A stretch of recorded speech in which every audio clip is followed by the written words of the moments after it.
तुमच्या स्वप्नातलं घर अगदी स्वस्त दरात. चढ्ढा रेसिडेन्सी वांगणी. अंबर सखी महिलांसाठी विशेष बचत खाते. माझी बचत माझा फायदा. अंबरनाथ जय हिंद कोऑपरेटिव्ह बँक. नेरळ ग्रामपंचायत हद्दीत असणाऱ्या निर्माण नगरीमध्ये नागरी समस्यांनी थैमान घातलं आहे. या समस्यांमुळे नागरिक अक्षरशः हैराण झाले असून ग्रामपंचायत नागरिकांच्या समस्यांना कानाडोळा करत असल्याचे आरोप निर्माण नगरीमधील नागरिक करत आहेत. तर ग्रामपंचायत कर वेळोवेळी घेते, मात्र सुविधा देण्यास कचरते. आम्ही मतदाते नाहीत का, म्हणून आम्हाला सुविधा पुरवल्या जात नाहीत का, असा संतप्त प्रश्न महिलांनी केलाय. नेरळमधील निर्माण नगरी ही प्रशस्त आणि स्टेशन पासून अगदी हाकेच्या अंतरावर असलेली सोसायटी आहे. हळूहळू नागरिकांचा कल नेरळकडे वाढत आहे. त्यातच पर्यटन स्थळ म्हणून ही नेरळ ते माथेरान असे मोठ्या प्रमाणात अगदी परदेशी पर्यटक या भागात येत असतात. याच नेरळमध्ये नागरिकांना पिण्याच्या पाण्यासाठी संघर्ष करावा लागत आहे. विजेची समस्या, रस्त्यांची दुरावस्था, गटारी समस्या, यामुळे वाढती डासांची पैदास अशा एक ना अनेक समस्यांचा पाडाच जणू महिलांनी वाचला. अनेकदा ग्रामपंचायत मध्ये महिलांनी तक्रारी केल्या, मात्र यावर ग्रामपंचायत टाळाटाळ करत असल्याचे आरोप महिला करत आहेत. तर या समस्यातून मुक्ती मिळावी यासाठी महिला अगदी हात जोडून ग्रामपंचायतीला विनंती करत आहेत. नक्की महिलांच्या काय समस्या आहेत आणि काय त्यांची मागणी आहे या पाहूया. मी निर्माण नगरीमध्ये, नेरळ निर्माण नगरीमध्ये राहते. माझ्या तर भगिनींनी भरपूर काही समस्या सांगितल्या आहेत. मी एक सांगू इच्छिते की आमची निर्माण नगरी ही गटर निर्माण नगरी आहे. का आमच्या इथे पूर्ण नेरळचं वरपासूनचं ड्रेनेजचं आउटपुट इथे सोडलेलं आहे. याशिवाय 6 महिन्यापूर्वी इथे गटरची लाईन टाकली, पण ती कोणासाठी टाकली?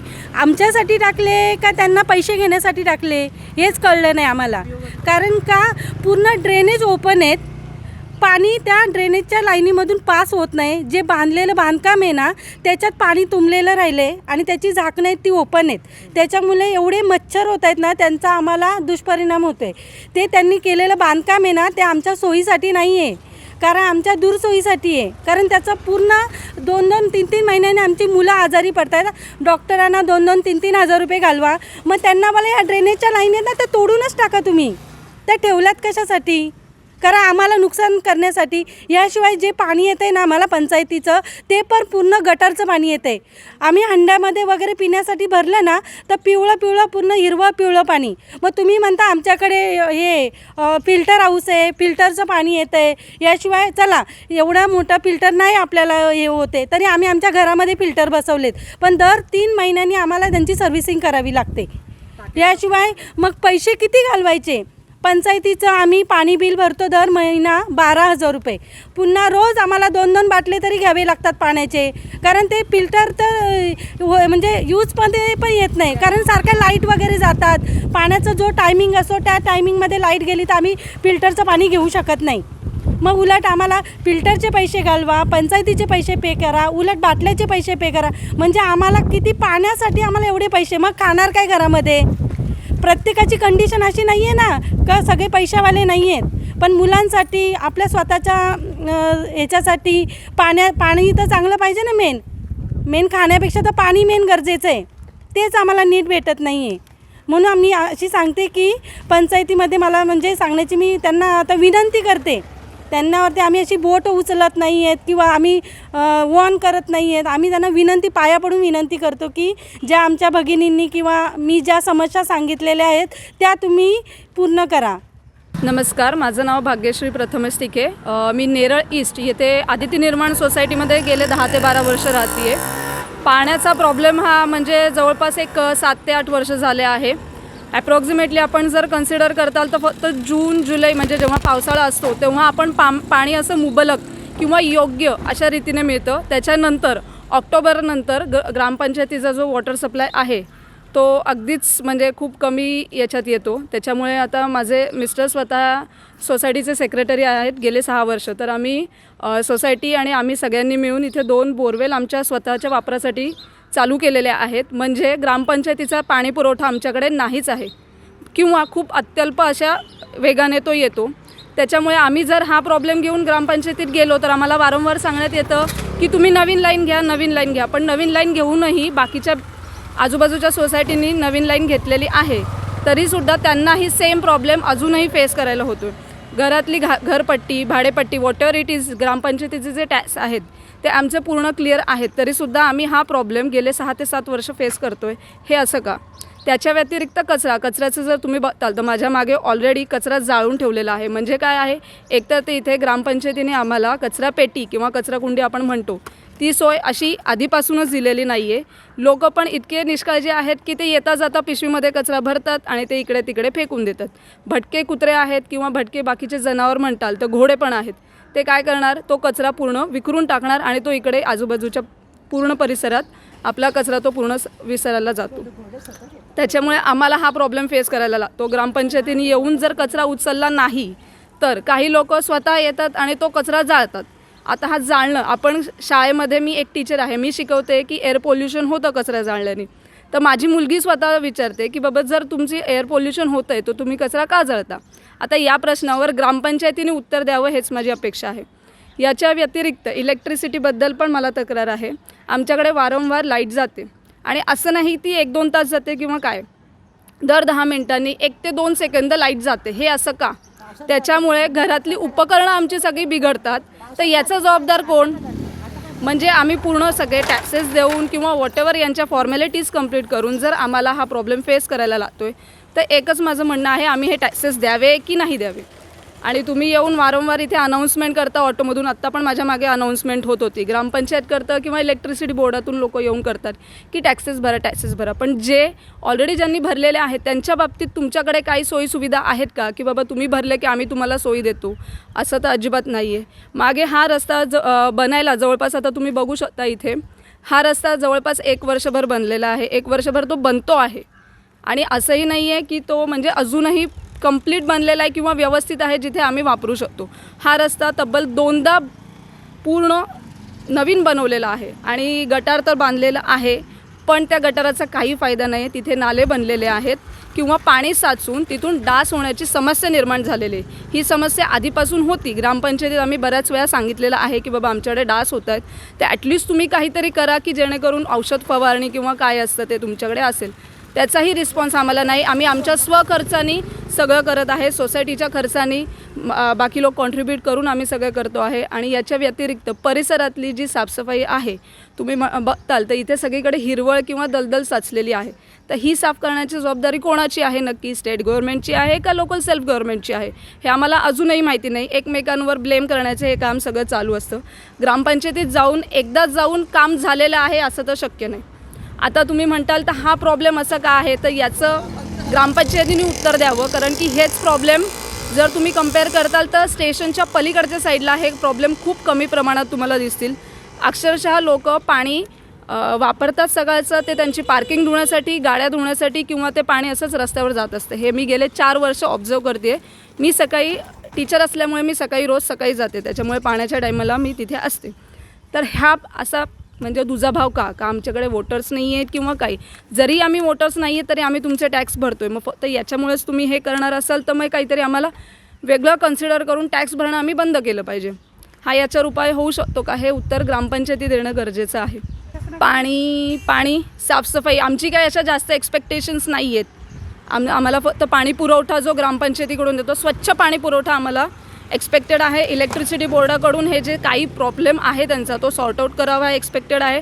आणि कचरा, मेन म्हणजे कचरा रोज कोणीतरी उचलावा किंवा ॲटलिस्ट इथे कोणीतरी येऊन साफसफाई करावी, हे आमच्याकडून एक्सपेक्टेड आहे. आणि कचराकुंडी ठेवली तर बेटरच आहे, जेणेकरून लोक जे जाताना येताना कचरा पिशवीमध्ये घेऊन फेकतात तर तो तिथे कुठेतरी आपण त्याच्यावर आळ घालू शकतो की बाबा इकडे तिकडे टाकण्यापेक्षा कचराकुंडी दिसती आपल्या तर आपण ॲटलिस्ट तिथे टाकू शकतो. पाणी कमी दाबाने येणे, अनियमित पाणी, गढूळ पाणी या दूषित पाण्यामुळे नागरिकांचे आरोग्य तर धोक्यात आलेच आहे, तर पाण्याच्या या समस्येमुळे सोसायटीत राहणारे नागरिक विकतचे पाणी घेऊन पित आहेत. मात्र रोजच असं विकतचं पाणी प्रत्येकालाच परवडतं असं नाही, तर त्यांच्या याच हक्काच्या पाण्यावर बिल्डर मात्र डल्ला मारत असल्याचेही आरोप महिलांनी केले आहेत. याच परिसरात भटक्या कुत्र्यांचाही वावर दिवसेंदिवस वाढत असल्याने या कुत्र्यांनी परिसरात हैदोस घातला आहे. यामुळे महिला, लहान मुलं, वयोवृद्ध तसेच विद्यार्थी यांना घरातून बाहेर पडण्याचीही भीती वाटत आहे. बाईट वैशाली जोशी, रहिवाशी.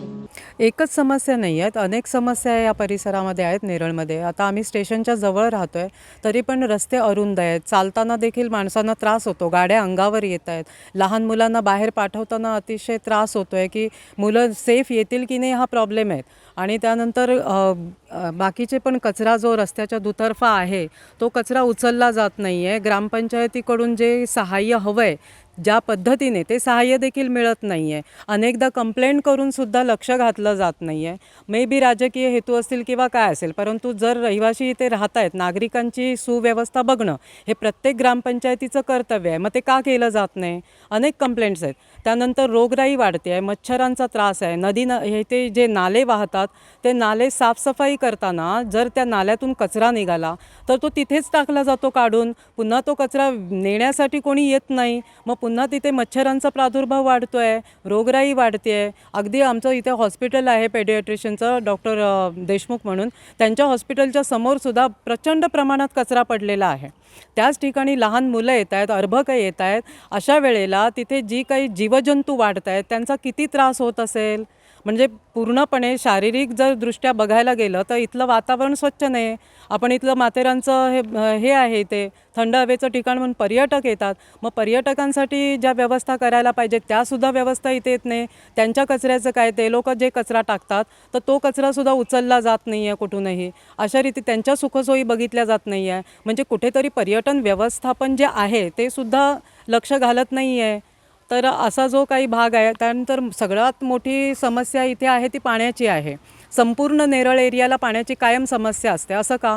अनेक सोसायटी त्यांचे पैसे देते आहे पाण्याच्या व्यवस्थेचे, मग पाणी वेळेवर येत नाही किंवा पाण्याचा तुटवडा आहे. मग जो काही पुरवठा होत नाही आहे तर तो पुरवठा का होत नाही हे ग्रामपंचायतीचं काम आहे. हे नागरिक बघणार आहेत का? मग नागरिकांच्या ज्या प्रॉब्लेम्स आहेत, त्यांना जे काही त्रास होत आहे त्या त्रासांपासून कोण सोडवणार? हा, पण हे पाहणं कोणाचं काम आहे? हा जो काही जर तिथे नफा नुकसान बघितला जातो आहे ह्या गोष्टीचा, किंवा तिथे ग्रामपंचायत फायदा बघते स्वतःचा, नागरिकांचा बघत नाही, रहिवाशांचा बघत नाही, तर हे ग्रामपंचायतीचा प्रॉब्लेम आहे. का नाही इथे लक्ष घातलं जात आहे? याच्या मागची कारणं काय आहेत तर तिथे सखोल चौकशी व्हावी असं आम्हाला नागरिकांना वाटतं. दुसरी गोष्ट, नुसते रस्ते अरुंद आहेत असं नाही आहे. रस्ते जर तुम्ही पाहाल तर रस्त्याची डागडुजी किंवा त्याची देखभाल आहे, मेंटेनन्स आहे, हा पण केलेला नाही आहे. रस्त्यांवरून चालताना म्हातारी माणसं आहेत, लहान मुलं आहेत, त्यांच्या पायाखाली मोठमोठाले दगड येत आहेत. काय होतं आहे? म्हातारी माणसं पडत आहेत. तर या सगळ्या गोष्टींना जबाबदार कोण आहे? त्यानंतर आता इथे हा कचरा आहे. हा कचरा एवढ्या मोठ्या प्रमाणामध्ये रस्त्याचा केलेला आहे, हे ग्रामपंचायतीने उचलायला पाहिजे. तो देखील उचलला नाही. म्हणजे आधीच अरुंद रस्ता, त्याच्यावर रस्त्यामध्ये कचरा करून ठेवलेला आहे. माणसांनी चालायचं कुठून आणि कसं? म्हणजे एकूण संपूर्ण दुःखी प्रकार झालेला आहे सगळ्या बाजूने. आणि ह्या दुःखाचं एक सोल्युशन आपण म्हणतो की त्याला काही उपाययोजना करावी, त्याचं काही निराकरण व्हावं या प्रसंगांचं, असं कोणीही इथे लक्ष देत नाही आहे. आणि सर्वात मोठा जो एक प्रश्न आहे तो कुत्र्यांचा आहे, भटक्या कुत्र्यांचा. माझा स्वतःचा मुलगा 12 वर्षाचा आहे. त्याच्या अंगावर अनेकदा कुत्रे गेले आहेत. मला स्वतःला पाठी यावं लागतो, मागे येतो शाळेत जाताना, मग काठी घेऊन घरातून त्या कुत्र्यांना हाकलावं लागतं. त्यामध्ये शाळेत जायला त्याला उशीर होतो आणि उशीर झाल्याबद्दल शाळा त्याला फाईन मारते. मग याला जबाबदार कोण आहे?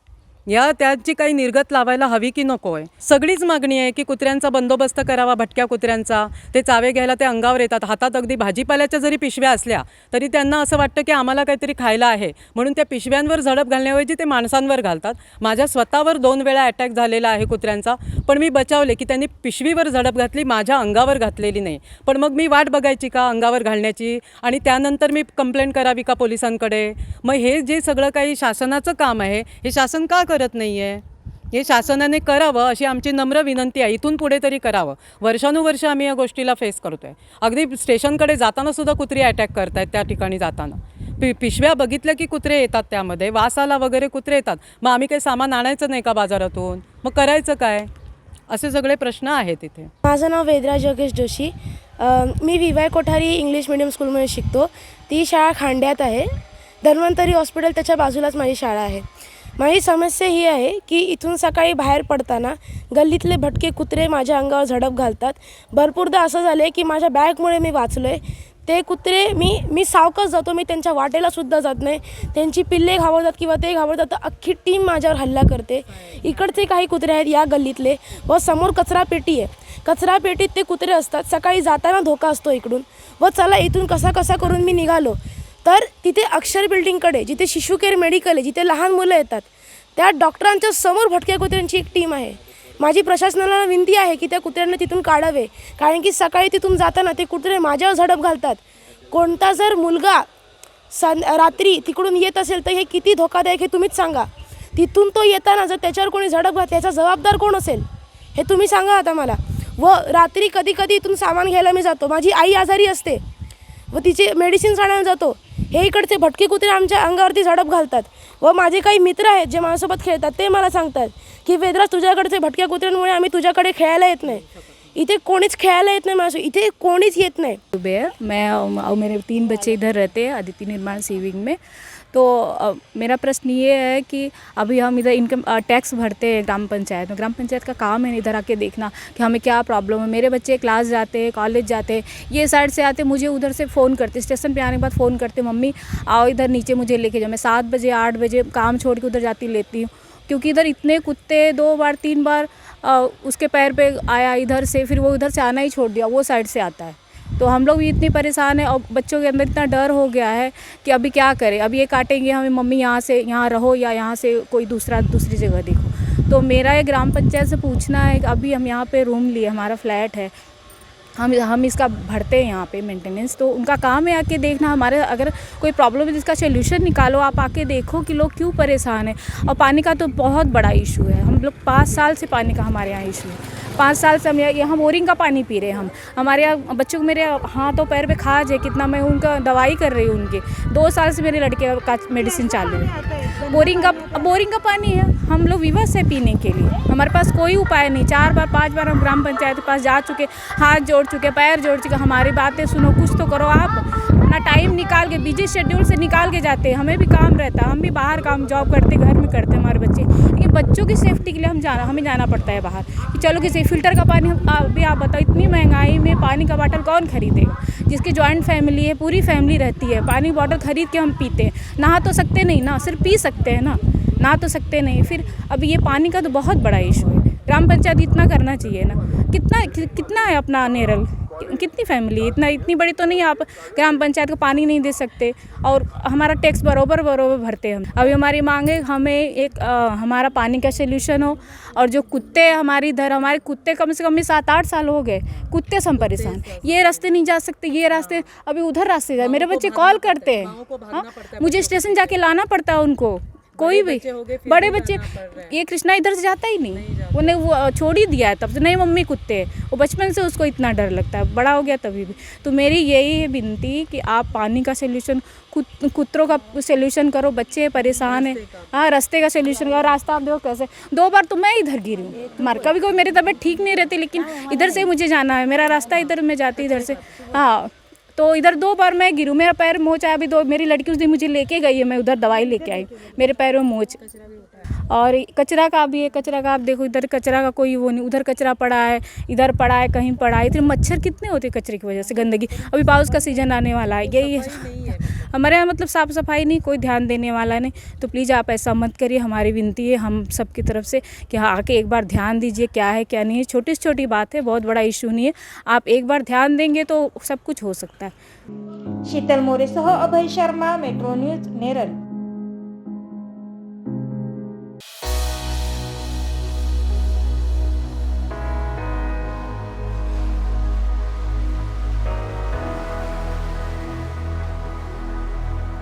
जियाज multi speciality and maternity hospital हे अंबरनाथ वेस्टला फातिमा हायस्कूल जवळ लोकेटेड आहे। हे हॉस्पिटल पूर्णपणे कॅशलेस आहे व NABH ॲक्रेडिटेड आहे। या हॉस्पिटलमध्ये सुसज्ज अशा ICU सुविधा आहेत। तसेच इथे OTमध्ये आपल्याकडे लेझर, लॅब तसेच जनरल सर्जरी होतात। आपल्याकडे गायनेक ऑपरेटिव्ह सगळे होतात। त्याचबरोबर आपल्याकडे पेडियाट्रिशियन, बालरोगतज्ञ, तसेच आपल्याकडे फिजिशियन, त्याचप्रमाणे आपल्याकडे फिजिओथेरपिस्ट, कॉस्मेटॉलॉजिस्ट, आपल्याकडे स्किन स्पेशलिस्ट हे सुद्धा अवेलेबल आहेत।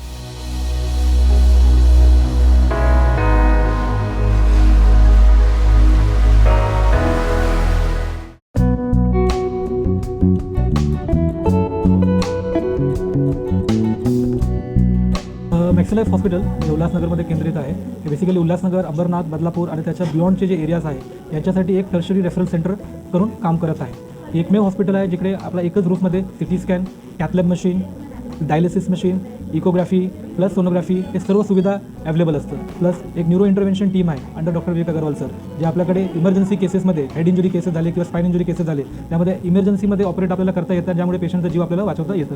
प्लस आपल्याकडे जे बाकीचे जे गव्हर्नमेंट स्कीम्स आहे जसं महाराष्ट्र पोलीस आहे, CGHS आहे, central government health scheme, plus ESICचे पेशंट्स जे असतं ते सेंट्रल रेल्वेचे पेशंट असतं ते सर्व पेशंटला प्लस चीफ मिनिस्टर रिलीफ फंडमध्ये पण आपण एनरोल्ड आहे. तुमच्या स्वप्नातलं घर अगदी स्वस्त दरात. प्रधानमंत्री आवास योजनेअंतर्गत म्हाडा आणि चड्ढा ग्रुप यांचा 155 एकरमध्ये महत्वाकांक्षी मेगा आवास टाउनशिप फक्त तुमच्यासाठी. तर आजच संपर्क करा. चड्ढा रेसिडेन्सी वांगणी. संपर्क क्रमांक 9355 154 154. या नवरात्री आणि दिवाळीच्या शुभमुहूर्तावर MBC म्हणजेच मास्टर बिझनेस सेंटरची खास आणि आकर्षक ऑफर. अंबरनाथमध्ये प्राईम लोकेशन म्हणजे कल्याण बदलापूर रोडवर भिमको नाका येथे तुमच्या स्वप्नांमधील कमर्शियल गाळे, offices, gym, retail shop, coaching classes, गाड्यांचं showroom, banquet hall, rooftop dining hall यांसारख्या प्रॉपर्टीज उपलब्ध आहेत. पहिली ऑफर म्हणजेच प्रॉपर्टीच्या प्राइसवर थेट 10% सूट मिळवा आणि दुसरी म्हणजेच प्रत्येक बुकिंगवर 5 ग्रॅम सोनं मिळवा. अंबरनाथच्या या प्राईम लोकेशनवर या आणि बुक करा तुमच्या स्वप्नातील कमर्शियल प्रॉपर्टी आणि तेही स्पेशल ऑफरसह. चला तर मग या लवकर आणि भेट द्या मास्टर बिझनेस सेंटरला. आमचा पत्ता आहे RS enterprises, next to star big cinema, Bhimco Naka, Ambernath west, Thane, Maharashtra. Contact number 9021506943. Ulhasnagar असो, अंबरनाथ असो की बदलापूर, ऊन, पाऊस, थंडी किंवा नैसर्गिक आपत्ती याची तमा न बाळगता आम्ही कर्तव्यदक्ष राहून काम करतो. सर्व स्तरातील स्थानिक बातम्या काही क्षणातच सर्वात आधी तुमच्यापर्यंत पोहोचवतो ते फक्त मेट्रो न्यूज. अवघ्या 1 वर्षात हजारो प्रेक्षकांपर्यंत पोहोचलेली आपली नंबर 1 तसंच विश्वसनीय वृत्तवाहिनी म्हणजे मेट्रो न्यूज. मेट्रो न्यूजच्या पहिल्या वर्धापन दिनानिमित्त आम्हाला पाठबळ देणाऱ्या सर्व प्रेक्षकांचे मनःपूर्वक आभार. आपल्या परिसरातील ताज्या घडामोडी आणि बातम्या पाहण्यासाठी आपल्या हक्काच्या असलेल्या वृत्तवाहिनी मेट्रो न्यूजला सबस्क्राईब करा. तसंच लाईक आणि शेअर करायला विसरू नका. तुमच्या परिसरातील काही समस्या असेल किंवा काही माहिती असेल, तसंच तुमच्या संस्थेची अल्पदरात जाहिरात द्यायची असेल तर मेट्रो न्यूजला संपर्क करा. आमचा मोबाईल नंबर आहे 7517000525. आपल्या परिसरातील ताज्या घडामोडी जाणून घेण्यासाठी आपल्या हक्काच्या असलेल्या मेट्रो न्यूजला सबस्क्राईब करा आणि बेल आयकॉनवर प्रेस करा.